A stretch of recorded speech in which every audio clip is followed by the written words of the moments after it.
Votre instant politique continue avec mon invité Nathalie Arthaud, porte-parole de Lutte ouvrière, et déjà 3 fois, on la voit dans l'écran, déjà 3 fois candidate à l'élection présidentielle. Elle nous dira comment elle veut continuer la lutte et les manifestants se préparent déjà. Reportage de Anne Sylvain sur la préparation de la future journée du 31 avec Anne Sylvain et nos équipes en région. Merci à tous. Quel avenir pour le mouvement social après la forte mobilisation d'hier ?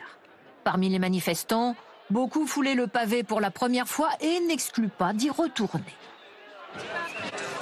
C'est une première et je pense que vu autour de moi, les gens avec qui je parlais, etc., je me suis dit c'est aujourd'hui où il faut montrer une mobilisation pour éventuellement les jours à venir. Ce matin à Rennes, nous avons promené notre micro et là encore, beaucoup de passants nous confient leur envie de se mobiliser. Oui, il faut que ça continue. On tire dur pour se chauffer, on tire dur pour l'alimentaire. C'est un tout, hein. Je suis content et pourvu que ça dure, parce qu'on voit bien qu'il y a tous les corps de métier qui sont représentés. Les gens se bougent dans le milieu hospitalier, les pompiers, la police. Dès hier, les syndicats ont annoncé la couleur. Nouvelle mobilisation générale le 31 janvier. Les raffineries prévoient même de faire grève 48 heures à partir du 26 janvier et 72 heures à partir du 6 février. Potentiellement faire un trimestre de plus. Les instances syndicales, comme ce matin à la CGT de Nice, veulent frapper fort, à l'image du patron des cheminots. On ne se réunit pas uniquement pour cocher le 31.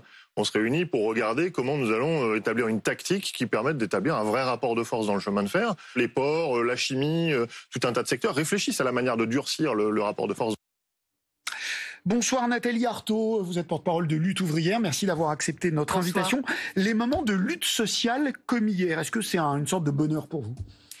Ah oui, c'est toujours effectivement très satisfaisant, voilà, de se dire que enfin, on a pu exprimer ce qu'on a sur le cœur, ce qu'on a sur la patate, parce que vous savez, ça fait des années et des années qu'on recule.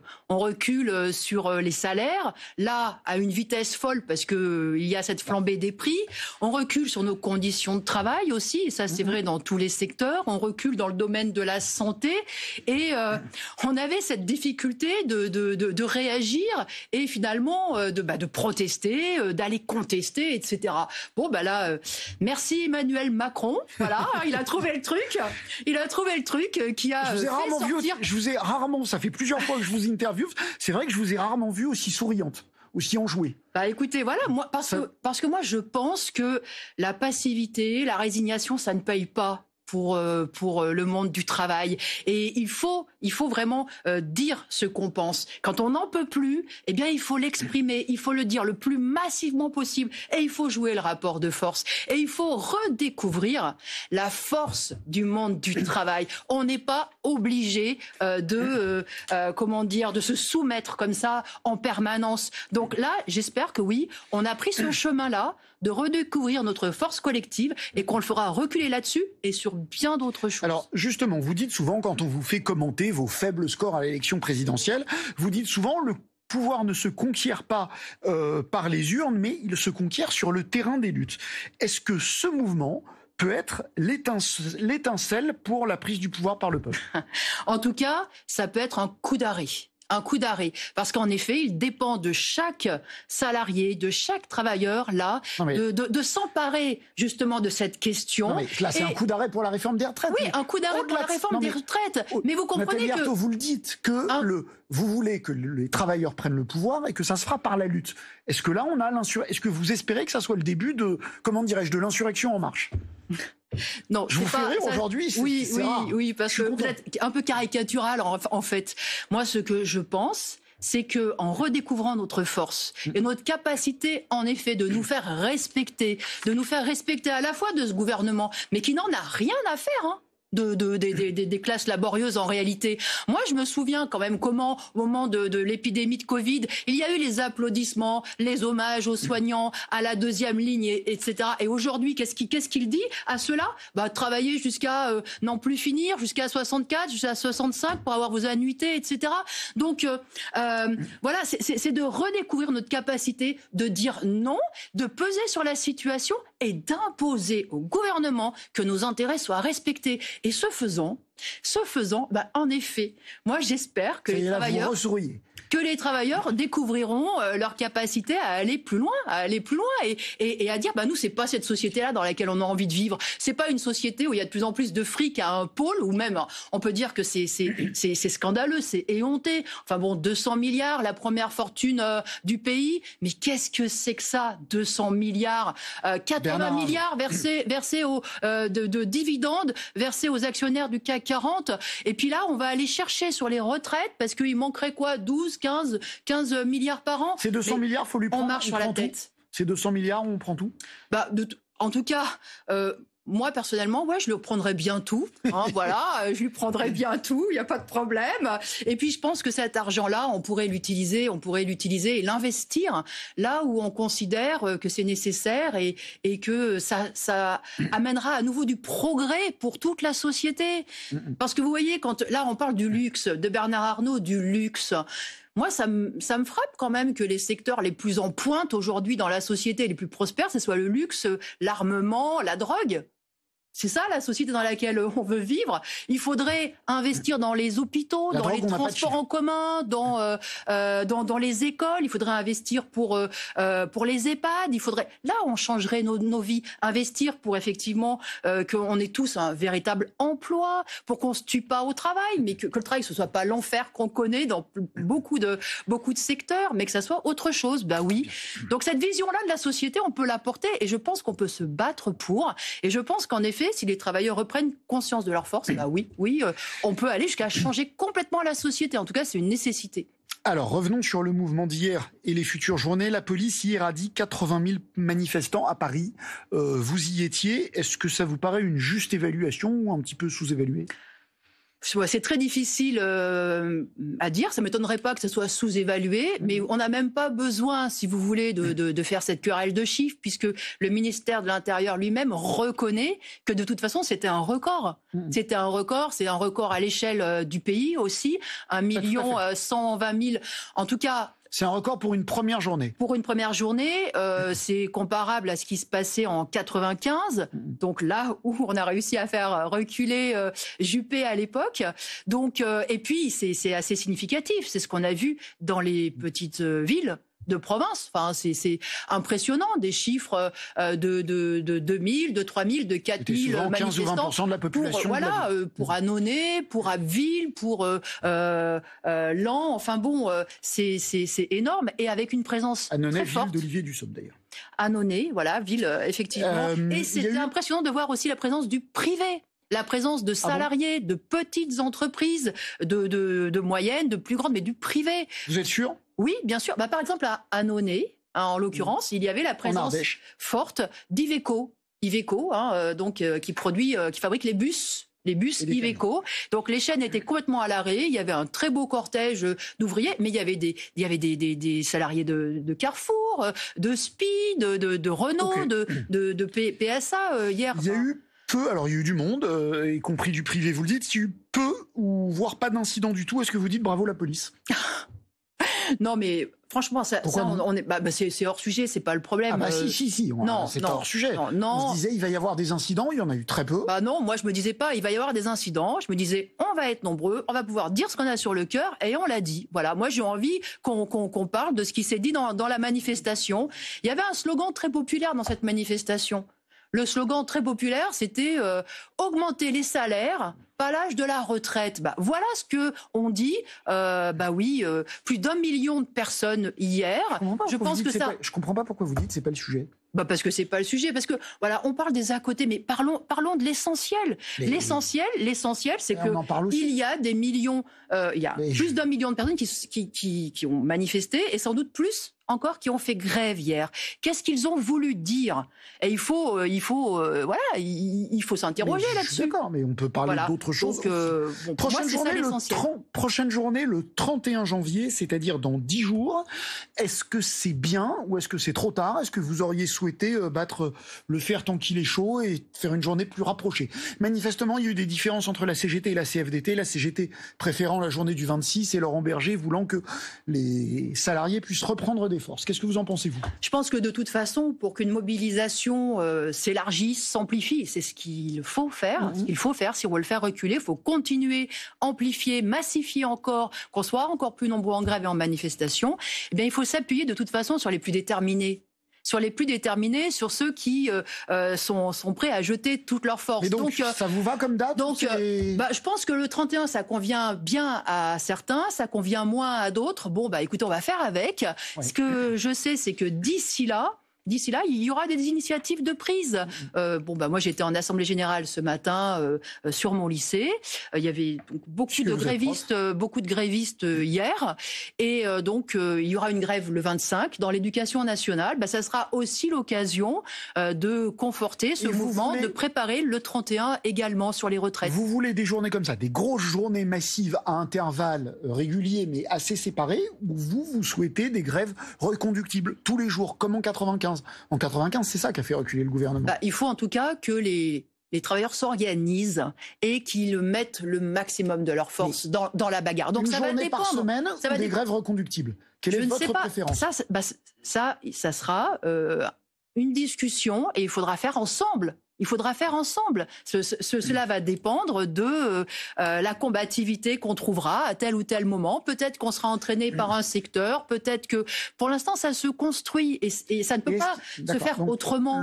En fait, est-ce qu'il faut durcir le mouvement au risque de briser l'unité syndicale, ou le plus précieux pour vous, c'est l'unité syndicale? Non, aujourd'hui, clairement, la force est d'être ensemble. Donc, il faut embarquer le maximum de monde, et ça dépend. Quitte à laisser, quitte à accepter le rythme plus modéré de chacun. Ça dépend de chacun, mais libre au secteur et aux salariés qui veulent protester et qui veulent marquer leur combativité, de le faire d'ici le 31. Ça, c'est des possibilités qu'il y a et j'espère qu'elles seront prises. Alors, je ne sais pas par quelle, peut-être par l'énergie, peut-être par la SNCF, je n'en sais rien, mais en tout cas, c'est des possibilités.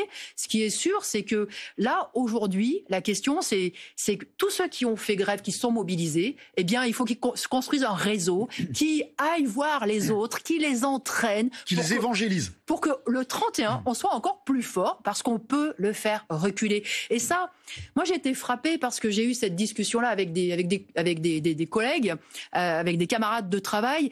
Ils disaient, moi je vais faire cette journée pour dire non, pour dire que je trouve ça injuste, que je trouve ça intolérable, que c'est même c'est grossier. C'est grossier d'aller prendre, de rajouter 2 ans de travail alors qu'il y a de l'argent dans la société, etc. Mais je ne crois pas qu'on puisse le faire reculer. Voilà, donc on a eu cette discussion-là. Vous dites on peut. Eh bien moi là, oui, avec la mobilisation de hier, clairement, je dis qu'on peut. Et ça, il faut en être convaincu. Et ça dépend, et ça c'est à construire. Et ça dépend de chacun. On va parler un peu politique. Je voudrais vous montrer une image et vous la faire commenter. C'était au gymnase Japy, je crois que c'était mardi. On voit les partis de gauche réunis. On a vu Mathilde Panot pour LFI, on voit Marine Tondelier pour les Verts, Fabien Roussel pour le PC, on voit Olivier Faure pour le PS, on a vu Fabien Ruffin pour François Ruffin, pardon, pour les Insoumis. Ça a de la gueule, non ? Quand on est de gauche. Écoutez, moi, ça me rappelle surtout la gauche plurielle qu'on a vue et revue. Voilà, moi, je ne pense pas que, en effet, c'est ce qui nous permettra de changer la situation. Voilà, tout simplement. Ça a été aussi tous les sacrifices de fait sur la flexibilité. Ça a été le début des exonérations en veux-tu, en voilà, qui sont faits au patronat et qui ont d'ailleurs creusé le trou des caisses des retraites, entre autres. Donc voilà, parce que à un moment donné, il faut être clair. Et la question de fond qu'il faut se poser, c'est pas seulement Macron, changer Macron ou je ne sais qui au pouvoir. C'est la question de qui on fait payer. Qui on fait payer les intérêts de qui est-ce qu'on défend? Est-ce qu'on défend les intérêts des grands actionnaires, du grand patronat, de quelques grandes fortunes, ou est-ce qu'on défend les intérêts des travailleurs? Donc vous, on vous verra jamais sur cette image avec les autres. Là, on va peut-être la revoir. On vous verra jamais marcher avec les responsables de gauche. Ça m'est arrivé de faire des manifestations. Et d'ailleurs, on était ensemble hier et on sera encore ensemble dans plein d'autres manifestations. Mais en tout cas, moi, c'est pas cette politique-là que je porte, parce que je ne pense pas qu'on puisse changer la société par en haut, parce que tant de fois, on nous a fait croire à un changement de président de la République qui allait tout changer. Même Hollande. Écoutez, Hollande, mais Hollande, il a ouvert la voie à Emmanuel Macron. Mais alors là, vous savez, moi, sur les retraites, là où j'ai beaucoup reculé, c'est avec la loi Touraine. Avec les 43 annuités, voilà, parce que moi je suis née en 70, et donc voilà, donc le mal était déjà fait par les très chers socialistes, vous voyez. Alors, donc moi je l'ai en tête, ça. Le très cher Philippe Poutou, votre camarade du NPA, je l'ai reçu, il était à votre place, et lui, il a dit, on a regardé ce qu'il avait dit. Oui, il disait envisager des actions avec la France insoumise, se rapprocher avec la gauche antilibérale, pas avec François Hollande, avec la gauche anti-libérale. C'est inenvisageable pour vous? Non, mais moi je pense que la force, elle viendra des travailleurs eux-mêmes et de leur capacité de faire jouer le rapport de force. Est-ce que pour vous, il est envisageable de vous rapprocher de la gauche anti-libérale, comme le dit Philippe Poutou? Jamais. Moi je dirais qu'il suffit de changer de majorité au Parlement pour forcer le grand patronat à relâcher son étreinte sur toute la société. Aujourd'hui, vous savez, je termine là-dessus, mais aujourd'hui, le problème, c'est quoi? C'est qu'au-delà d'Emmanuel Macron, encore une fois, c'est qu'on a une grande bourgeoisie qui n'a jamais été aussi riche et qui veut plus rien payer. Qui veut plus rien payer. Rien pour les retraites, rien pour les hôpitaux, rien pour les salaires, rien pour les salaires. Ils veulent plus rien payer. On les fait payer comment? Comment les fait-on payer? Par une loi? Non, ça marche pas comme ça. C'est un rapport de force. Concernant cette situation que vous décrivez et que vous dénoncez, pour vous, que ce soit Macron, même Mélenchon, pour vous c'est pareil, parce que mais Mélenchon, il a déjà été au gouvernement. Écoutez, il a été secrétaire d'État il y a 20 ans. Oui, sous Lionel Jospin, il y a 20 ans. Macron, Mélenchon, même combat. Et vous savez, le modèle... Mais vous dites que ça changerait rien. Vous êtes dans la caricature en permanence. Vous dites que ça changerait rien. Ça ne changera rien. J'ai en tête que effectivement, il a déjà été au pouvoir et que un de ses grands modèles, il a été ministre délégué de Lionel Jospin qui était au pouvoir. Là, il a dit élisez-moi Premier ministre. Si demain, admettons-le, les retraites, ils doivent renoncer. Il y a une dissolution et il y a de nouvelles élections. Si Jean-Luc Mélenchon est patron de la NUP à nouveau, pour vous, c'est pareil. Qu'il gagne ou qu'il perde, pour vous, c'est pareil. J'espère surtout que si il recule, eh bien là, dans le monde du travail, on s'organisera pour aller plus loin sur la bataille des salaires. Parce que si, je vous réponds, parce que vous, ce que vous me dites, c'est que l'issue... Je veux savoir, vous me dites... Mélenchon, laissez-moi répondre. C'est pareil. Laissez-moi répondre. Vous me dites que l'issue, finalement, de ce recul, ça débouchera sur une dissolution à l'Assemblée nationale et de nouvelles élections. Eh bien, moi, je pense que ça ne sera pas ça la perspective. Je pense que si on est capable de le faire reculer, si on réalise la force que nous, les travailleurs, nous avons, parce que nous faisons tout fonctionner dans la société, j'espère qu'on s'en servira pour nous organiser et pour aller plus avant sur les salaires, parce que c'est inadmissible ce qui se passe aujourd'hui sur les salaires, de s'appauvrir alors que tous les prix sont en train de flamber. Voilà, c'est inadmissible de voir que le produit de notre travail, de notre labeur, ils partent dans... Donc on avancera là-dessus et que ce combat-là... même de gauche antilibérale ne sert à rien. C'est pas une perspective, c'est absolument pas une perspective pour nous. Question simple, il nous reste 1 minute. La France, pas l'OTAN, la France, notre pays, la France doit-elle livrer des chars lourds à l'Ukraine? Non, il faut arrêter avec cette surenchère guerrière qui... Et donc on les laisse se faire envahir. Qui nous rapproche clairement d'une guerre générale. Mais donc on laisse... Là, il y a une grande partie de l'Ukraine qui est envahie par la Russie, on bouge pas. Moi j'ai été très clair, c'est-à-dire que l'invasion par Poutine de l'Ukraine, je la dénonce, et c'est terrible. Bien sûr que c'est terrible. Mais on ne les arme pas pour lutter contre. En même temps, ce que je sais aussi, c'est que ça, c'est le produit d'un bras de fer, c'est le produit d'une rivalité, c'est le produit finalement d'une lutte pour la suprématie entre la Russie d'un côté et puis l'OTAN et derrière, bien sûr, les États-Unis. Donc, il ne faut pas être naïf par rapport à tout ça. Il ne faut pas être naïf. Donc, non, surtout, arrêtons avec ça. J'ai vu qu'il y avait de plus en plus d'argent pour l'armement. Là aussi, il faut arrêter. Merci beaucoup, Nathalie Arthaud. On est en retard comme tous les soirs. Merci à vous. Dans un instant, les informés avec Jean-François Equili. On se retrouve lundi. Merci, bonsoir.